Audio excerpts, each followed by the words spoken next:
Vamos a hablar del tema, la pelea del siglo, y estábamos aquí comentando ahora que es un poco, le estamos dando seguimiento a la diplomacia del deporte a través de estos 50 años. El otro día llegamos hasta el año 77, hablando del tema del béisbol, y ahora vamos con el boxeo.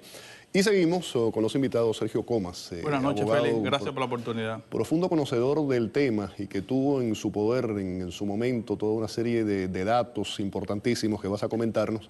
Y también Ernesto Ruiz Faxas, periodista deportivo. Muchas gracias, Félix. Buenas noches. Sergio, mucha gente se preguntará, bueno, ¿qué se sientan ahí a hablar? ¿Qué pruebas hay de esto? ¿Tú tuviste esos papeles en tu mano? Sí, el contrato era un contrato real que los abogados consideramos minutas para hacer un contrato final. Estaban hechos en papel gaceta a 3 copias.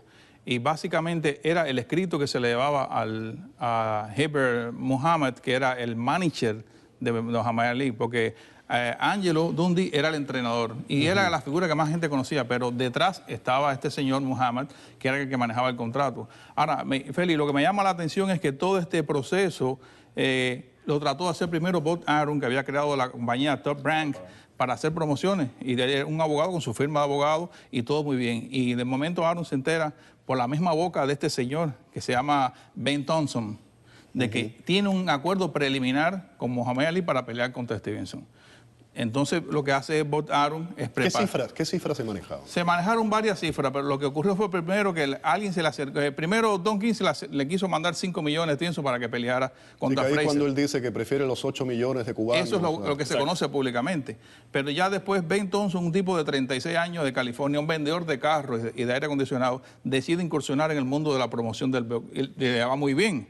Le va también que logró lo que no había logrado Bob Arum, que es convencer al gobierno cubano de que Ali y Stevenson serían la pelea del siglo. Fue una pelea política. Tiene tintes políticos. Desde el punto de vista de La Habana. Pero se trabajó muy bien, porque se hizo un acuerdo donde se le iban a dar $3 millones a Muhammad Ali y 1.3 a Stevenson, que Stevenson no podía cobrar. Como se iba a mantener la condición de amateur, ese dinero lo cobraría la Federación Cubana de Boxeo. O sea, estas son cosas que se remontan al 77, más o menos. Si la pelea, claro, estamos aquí especulando, ¿no? ¿Qué hubiera pasado? Partiendo de la base periodística de que lo hubiera no existe. Claro. Entonces, vamos a decir que... Y que la especulación en este negocio es muy peligrosa. Es muy peligrosa por varias razones. Pero yo considero dos cosas. Este trabajo de la diplomacia deportiva se manejó con un choque de trenes. Y cuando digo choque de trenes, por dos promotores importantes de la época, que siguen siendo Don King por un lado y Bob Arum por el otro. Uno manejando una empresa y uno haciendo ofertas por debajo de la mesa cuando en Cuba no se hablaba de ese tema. O sea, nunca nosotros como periodistas ni como comentaristas hablamos en la televisión públicamente de que se había ofrecido un cheque, de que el cheque decía tanto o más cuánto. Pero cuando te preguntaba como atletas, los dos boxeadores, sus características, rapidez, pegada, ¿cómo crees que hubiese sido esa pelea? Yo creo que importante por el razonamiento que hizo una vez Mohamed Ali.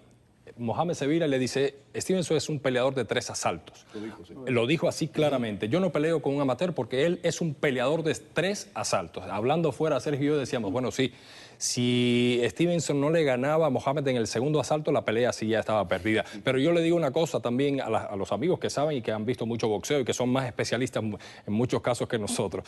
El tema de la pegada de Stevenson era de respetar.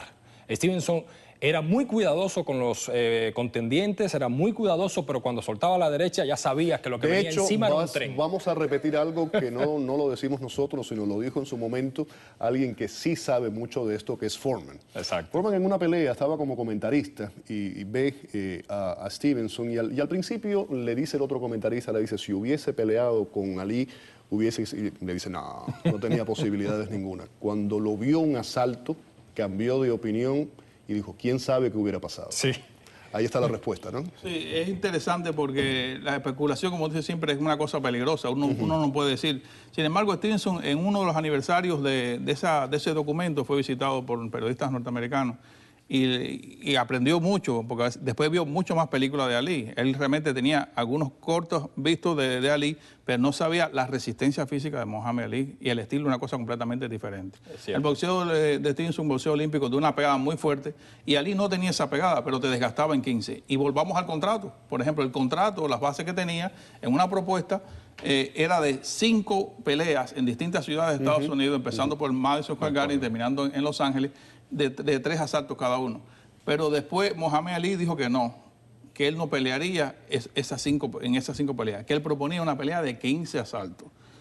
Eso es interesante porque Cuba no aceptó. Y hay otra cosa que hay que mencionar. En el momento que iba a ser la pelea era en el año 79, ¿correcto? 79. Que era el momento de esplendor de Stevenson y ya era un poco, estaba el ocaso llegando de Mohamed Ali. O sea, no estaba en su mejor momento. Había perdido un par de peleas. Claro. Y esa propuesta de él es interesante porque él confiaba en su estilo en 15 asaltos. Entonces Cuba respondió que preferirían 3 peleas de 5 asaltos, cosa que Ali nunca... Y se sabe muy bien que llamó después a La Habana y le ofreció $100,000 a Stevenson de compensación por un tema moral, porque realmente él fue el que no quiso aceptar la pelea. Muy bien aconsejado, porque como dijo, tenía todo que perder y nada que ganar con un amateur. Ahora hay un momento que hay un representante de Ali que no va a una reunión y eso parece que fue cumbre en el que se rompieron las negociaciones. La firma en noviembre del 78, que era la firma final ya, que era tope fecha, para esos borradores de que te hablo, que yo los tuve en las manos, y que se iban a convertir en contrato, es cuando ellos no aceptan. Porque realmente votaron cuando se entera de boca del señor Ben Thompson, que es el promotor, de que va a haber un apunte. Tengo una pelea preparada, y él lo comprueba con el manager de Ali. Y todo era muy preliminar, dijo, votaron. Esto es muy preliminar, yo lo que quiero es gestionar la promoción, pero el campeón no ha firmado nada todavía.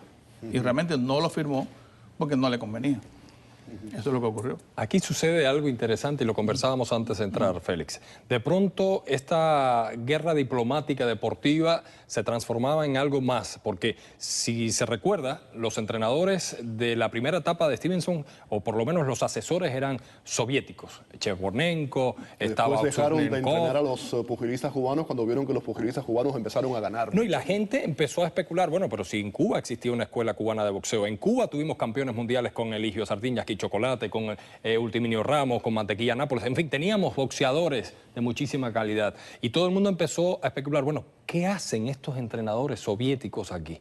¿Y qué hace un asesor alemán también, que en el caso de Kurt Rosenthal, como asesor principal de la Escuela Cubana de Boxeo, fundada por allá por 1966, si no recuerdo mal? El tema está que independientemente de la diferencia de edad y de la diferencia de tiempos, de coincidir, hacer coincidir los tiempos de estos dos grandes, también repercutía por atrás una estrategia que al final nunca se supo realmente cuál era. Si Stevenson no quería enfrentar a Mohamed Ali, si en verdad lo quería enfrentar, o Mohamed Ali decidió al final por estrategia también de mercado y decir, bueno, yo estoy en las últimas de mi carrera profesional, necesito buscar billetes, que fue lo que sucedió al final.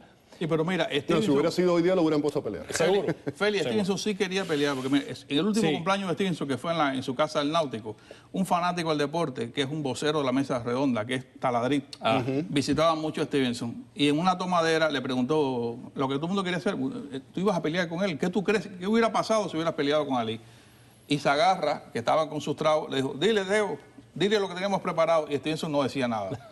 Entonces Zagarra le dijo a Taladrí que Stevenson estaba peleando hacía bastante rato con plomos en los pies y en las manos para adquirir velocidad y que iban a trabajar el tema de la altura en México con boxeadores profesionales para aprender a boxear en el profesional. Yo había leído algo. Así estaban bien preparados y decididos a pelear, lo que realmente no era un buen negocio para Mohamed Ali.